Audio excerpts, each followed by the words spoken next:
성경 말씀을 봉독하겠습니다. 로마서 16장 21절에서 27절까지 말씀, 신약성경의 262쪽에 있는 말씀입니다. 말씀을 봉독하겠습니다. 나의 동역자 디모데와 나의 친척 누기오와 야손과 소시바더가 너희에게 문안하느니라. 이 편지를 기록하는 나 더디오도 주 안에서 너희에게 문안하노라. 나와 온 교회를 돌보아주는 가이오도 너희에게 문안하고, 이 성의 재무관 에라스도와 형제 구아도도도 너희에게 문안하느니라.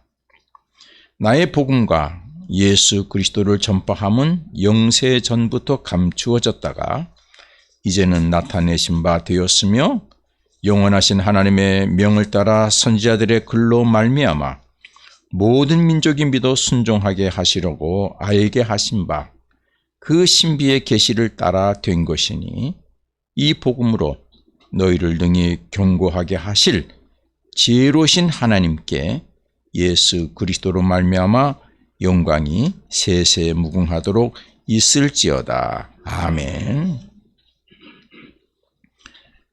오늘 봉독한 말씀을 중심으로 해서 신비의 계시를 실행하는 교회라는 제목으로 말씀을 증거하겠습니다. 오늘 우리 로마서 강의 마지막 설교가 되겠습니다. 오늘 본문에 계시라고 하는 단어가 나옵니다. 이 계시라고 하는 단어를 사전에서 찾아보면은 이렇게 설명하고 있습니다. 사람의 지혜로는 알 수 없는 진리를 신이 깨우쳐 알게 하는 것. 그러니까 신이 우리에게 진리를 깨우쳐 주고 알게 하는 것이 계시다. 그렇게 설명하고 있습니다. 계시는 종교마다 귀신을 섬기는 미신도 계시가 있다고 얘기를 합니다. 물론 우리 기독교에도 계시가 있습니다. 우리 기독교의 계시는 하나님께서 하나님이 택하신 백성에게 하나님의 계획과 진리를 알려주시는 것, 깨닫게 하시는 것, 그것을 우리 기독교에서 계시라고 말합니다. 우리 기독교에서 계시는 크게 두 가지로 구분을 합니다. 하나는 일반 계시고 또 하나는 특별 계시가 있습니다. 일반 계시는 여러분들이 알고 있는 그러한 계시가 되겠습니다. 하나님께서 하나님의 백성들에게 하나님의 계획과 진리를 알려주시는 것을 일반 계시라고 합니다. 어떤 때는 말씀을 통해서 계시하시죠.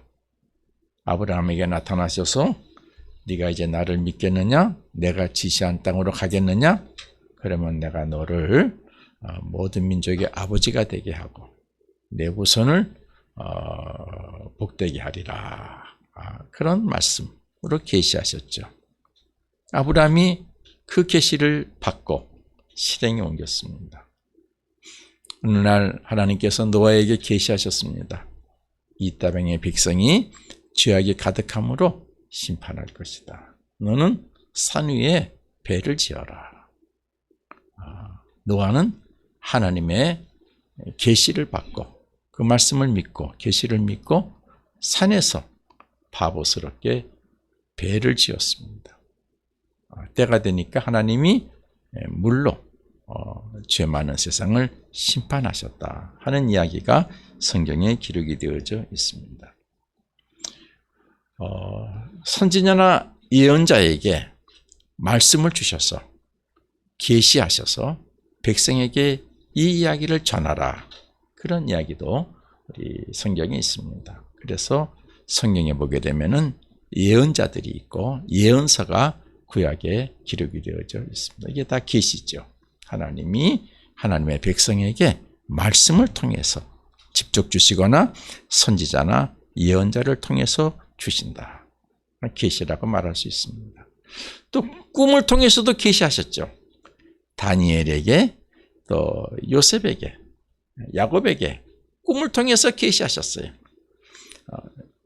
집을 떠나서 외삼촌 네 집으로 가는 그 야곱에게 길가에서 꿈에 나타나셔서 말씀하셨어요. 계시하셨어요.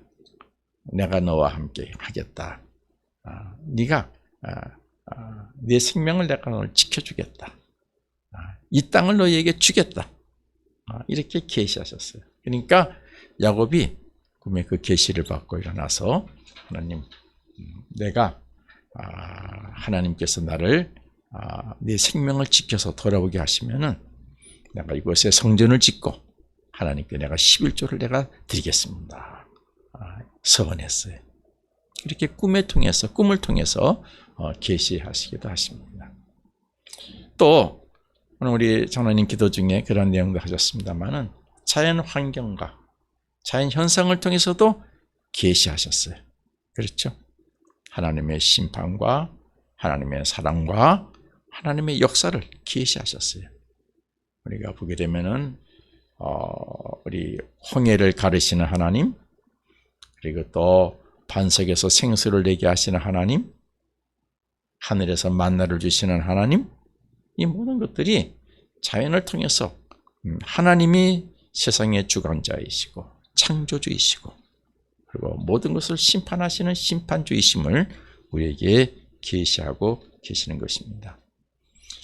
하나님의 계시를 받고 그것에 충성하는 사람이 있는가 하면은 반면에 하나님의 계시를 받고 충성하다가 도중에 포기하는 사람도 있고 아예 처음부터 하나님의 계시를 거부하는 사람도 있습니다.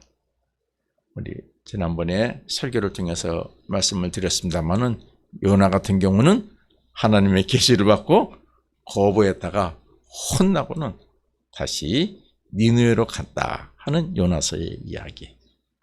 또 여러분 애굽을 탈출한 노예 생활에서 벗어난 이스라엘 백성들이 처음엔 하나님의 말씀, 하나님의 계시에 순종해서 모세를 따라서 어떻게 해요? 그 애굽에서 나와 가지고 홍해를 건너서 호렙산에서 말씀을 받고 어떻게 합니까? 가나안 땅을 향해서 계속해서 진군해 갔어요. 가다가 좀 힘드니까 어떻게 해요? 하나님의 계시를 다 잊어버렸어요.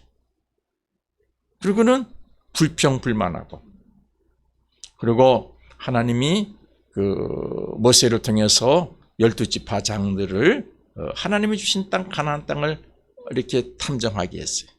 갔다 와가지고는 하나님이 주신 땅을 위해서 지금까지 고생해서 왔는데도 불구하고 우리는 거기 들어갈 수 없다. 하나님의 계시를 거부하는 자. 너무 힘들다. 뭐 어쩌다 해서 하나님의 계시를 거부하는 사람들도 있어요. 네, 이러한 모든 것들을 가리켜서 우리가 일반 계시라 그렇게 얘기를 합니다. 그런데 우리 기독교에는 계시 중에 특별 계시가 있어요. 특별 계시는 뭐냐? 하나님이 사람들에게 진리를 알려주고 그를 통해서 역사하시는 것이 아니라 하나님께서 하나님의 백성들 사랑하셔서 그들이 하나님의 말씀을 어기고 죄 가운데 있는 것을 불쌍히 여기시고 죄인을 구원하시기 위해 하나님이 친히 아들을 보내셔서 그들의 구원주 그리스도가 되게 하셔서 그들을 구원하시는 것, 그리스도를 보내주시는 것, 그러니까 보여주시는 말씀, 보여주시는 하나님의 역사, 그걸 특별 계시라고 합니다. 그건 아무나 할 수 없는 거예요. 오직 예수 그리스도만이 하시는, 예수 그리스도를 통해서만이 역사하시는 하나님의 특별한 계획과 뜻이 있어요. 그걸 특별 계시라고 말합니다. 요한복음 1장 14절에서 이 특별 계시를 이렇게 기록하고 있어요. 말씀이, 하나님의 말씀이 인간의 육신의 모습을 입고 이 세상에 오셨다. 말씀이 육신이 되어 우리 가운데 거하심에 우리가 그의 영광을 보니 아버지의 독생자의 영광이요 은혜와 진리가 충만하더라 그랬어요. 그건 아무나 못하는 거예요. 모세에게 내 백성을 이끌고 애굽에서 내가 너에게 조상에게 준 땅 가나안 땅으로 데려가라. 이제 모세가 하나님의 권능을 받고 그 일을 하는 것이죠. 그렇죠? 일반 계시. 그러나 하나님이 죄인을 구원하시기 위해서 그들의 죄를 용서하시고 그들을 의롭게 하시고 하나님의 자녀가 되게 하시는 이 하나님의 놀라운 역사와 하나님의 계획은 아무나 할 수 없어요. 누가 하십니까? 오직 하나님의 아들 예수만 하시는 거예요. 그래서 그분을 그리스도라고 그래요. 그래서 하나님이 보내신 그리스도, 그분을 통해서 온 인류가 구원받는 역사, 그건 하나님의 특별한 계시죠. 그러므로 특별 계시는 이 세상에 오신 구원주로 오신 예수 그리스도, 그분이 하나님의 특별 계시이시죠. 바울은 오늘 본문에서 신비의 계시라고 하는 표현을 썼습니다.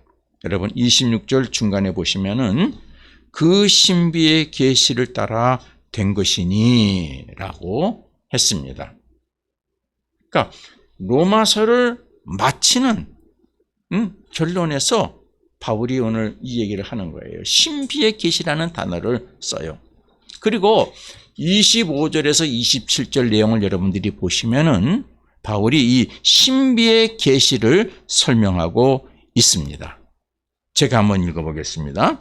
나의 복음과 예수 그리스도를 전파함은 영세 전부터 감추어졌다가 이제는 나타내신 바 되었으며 영원하신 하나님의 명을 따라 선지자들의 글로 말미암아 모든 민족이 믿어 순종하게 하시려고 알게 하신 바 그 신비의 계시를 따라 된 것이니 이 복음으로 너희를 능히 견고하게 하실 지혜로우신 하나님께 예수 그리스도로 말미암아 영광이 세세 무궁하도록 있을지어다. 아멘. 이렇게 했어요. 이 긴 문장에서 수식하는 내용들을, 수식하는 단어들을 좀 이렇게 빼고 정리하면은 우리 신비의 계시가 무엇인지를 여러분들이 찾을 수 있습니다. 여기에서 여러분 주어가 뭡니까? 25절에 나의 복음과 예수 그리스도를 전파하는 것은, 이게 주구예요. 그리고 그것을 설명하고 있어요. 어떻게 그것은 영세전부터 감추어졌던 것인데 지금 나타났다. 영원하신 하나님의 명을 따라 선지자들의 글로 말미암아 다른 사람들에게 하나님의 순종을 알게 하신 것이다. 그거. 그리고는 이어지는 단어가 뭡니까? 나의 복음과 예수 그리스도를 전파함은 그 신비의 계시를 따라 된 것이다. 그렇게 말했어요. 그러니까 수식을 다 빼면은 한 문장이 뭐냐? 나의 복음과 예수 그리스도를 전파함은 그 신비의 계시를 따라 되는 것이다. 이 복음으로 너희가 하나님께 영광이 세세 무궁하도록 있게 될 것이다. 아멘. 그랬어요. 아멘. 다시 정리하면은 25절에서 27절의 말씀을 중심으로 이 신비의 계시를 정리하면 신비의 계시는 복음과 예수 그리스도를 전파하는 것이 신비의 계시다. 하나님이 이 땅의 백성들로 하여금 복음을 받아들이고 예수를 그리스도로 받아들이고 특별 계시, 그리고 그 특별 계시인 예수 그리스도를 전파하는 것은 하나님의 신비 계시다. 하나님이 우리에게 알려주신 진리의 신비에 계시다. 전파하게 되면 어떻게? 여기 27절에 뭐라고 되어 있습니까? 이 복음으로 하나님께 너희가 영광이 세세무궁하도록 있게 될 것이다. 아멘. 진실이다. 진리다. 그런 말씀이 되겠습니다.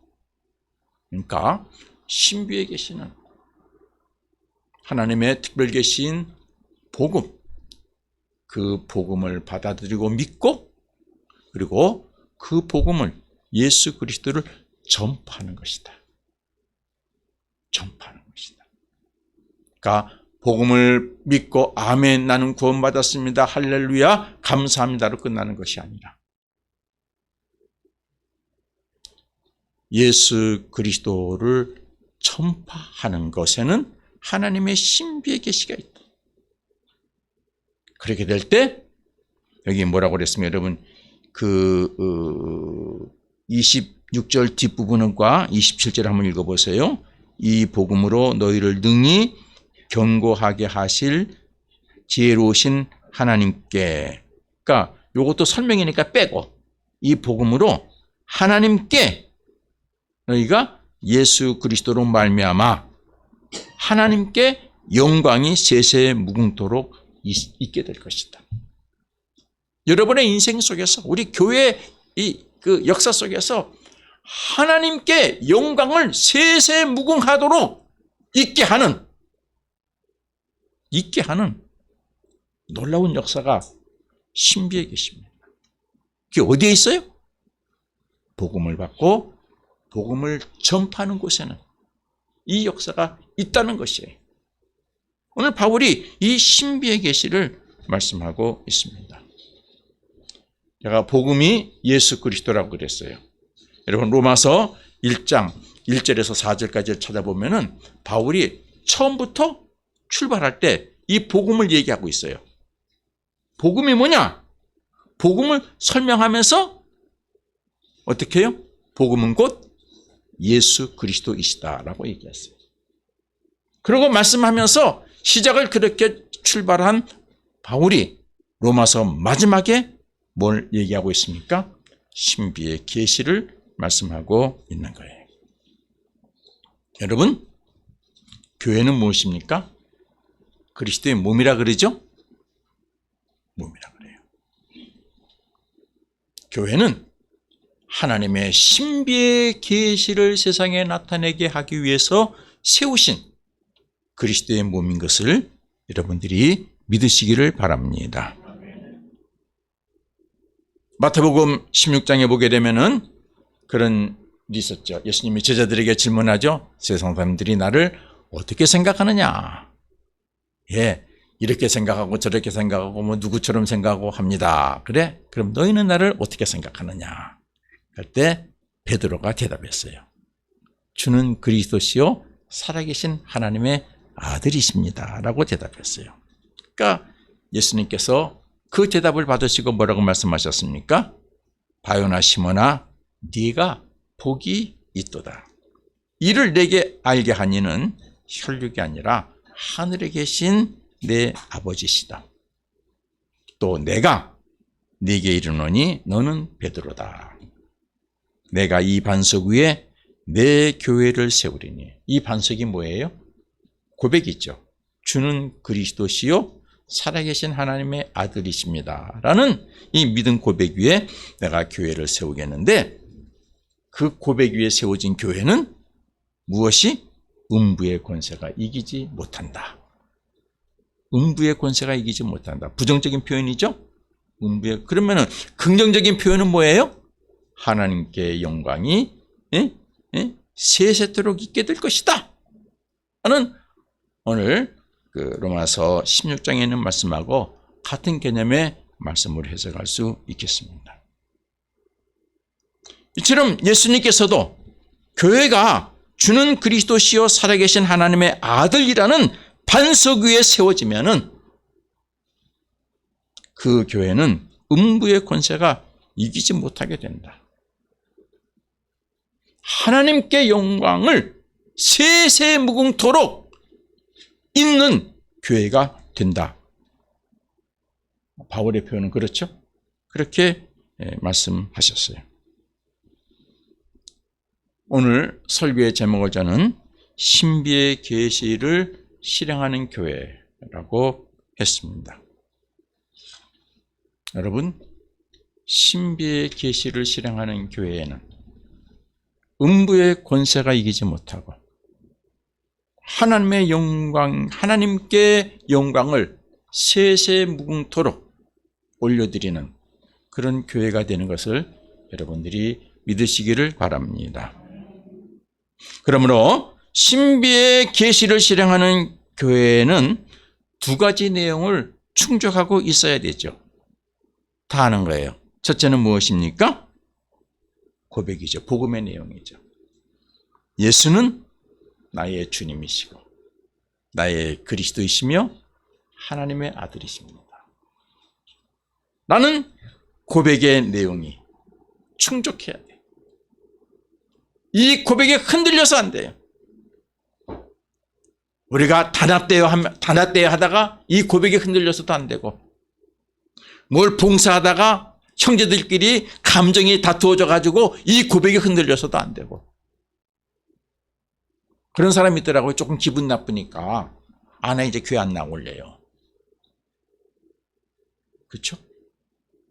내가 기분 나쁜가 하고 주는 나의 그리스도시요 나의 주님이시요 하나님의 아들이십니다라는 이 고백 비교해서 난 이건 버리고 나는 하겠다는 것이죠.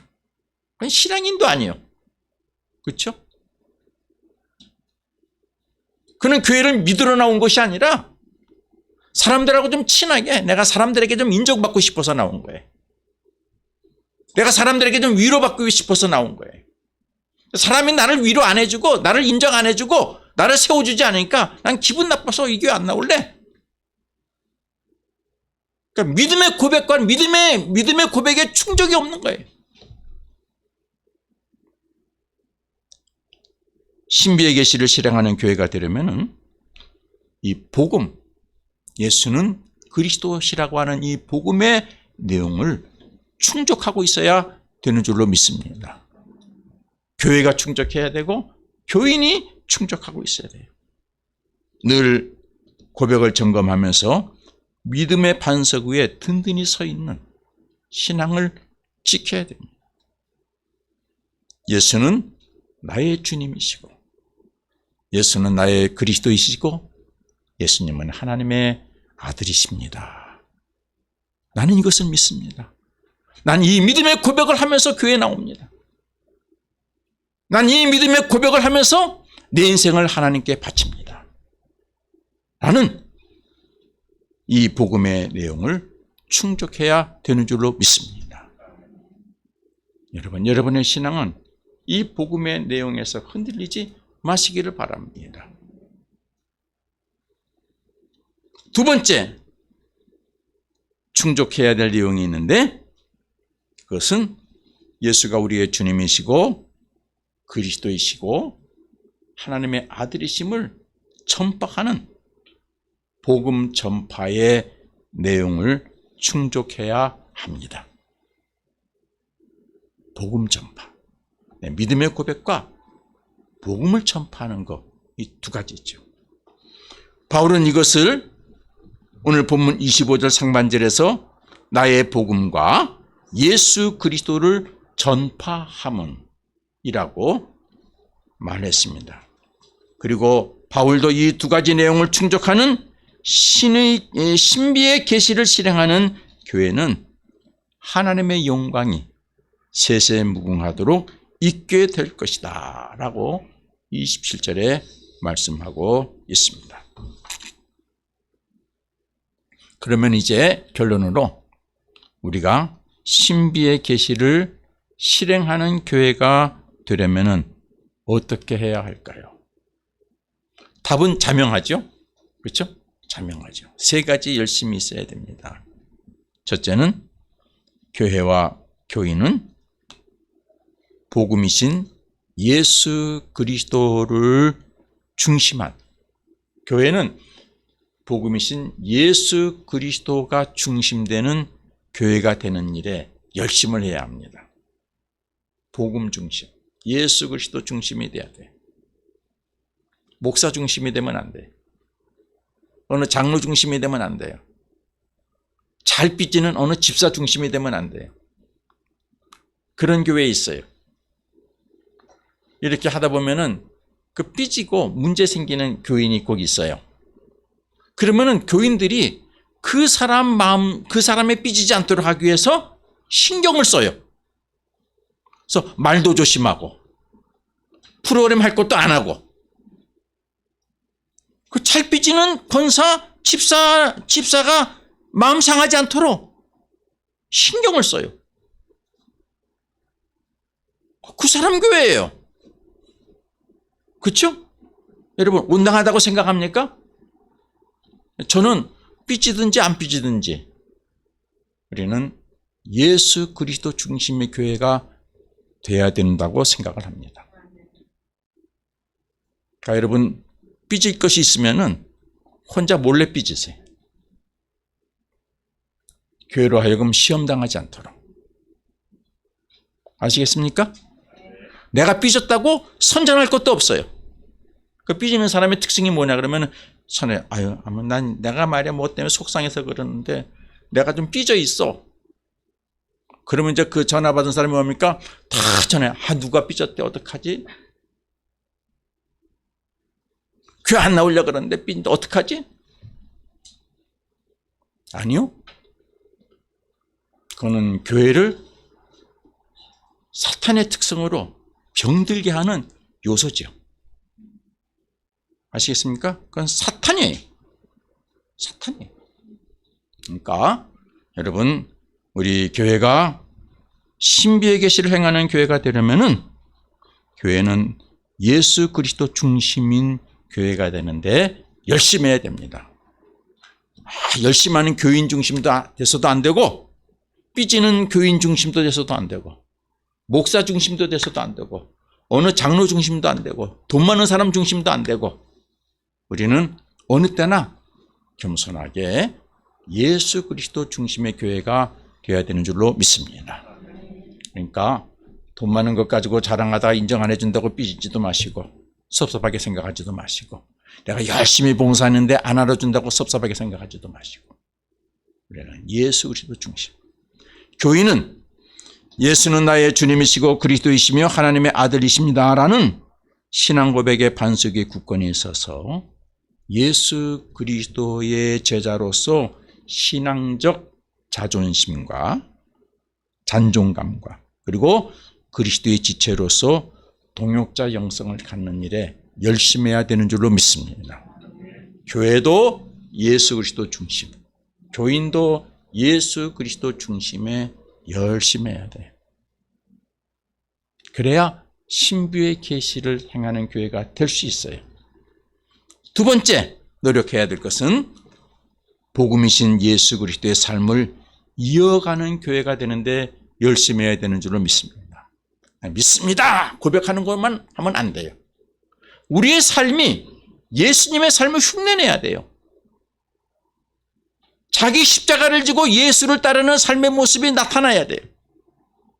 예수님이 이렇게 살아라 저렇게 살아라 말씀하신 것을 우리가 구체적으로 몸으로 보여줘서 그리스도인이 돼야 돼요. 그리스도처럼 사는 존재가 나타나야 돼요. 그런 열심이 있어야 되는 줄로 믿습니다. 예수님이 말씀하셨죠?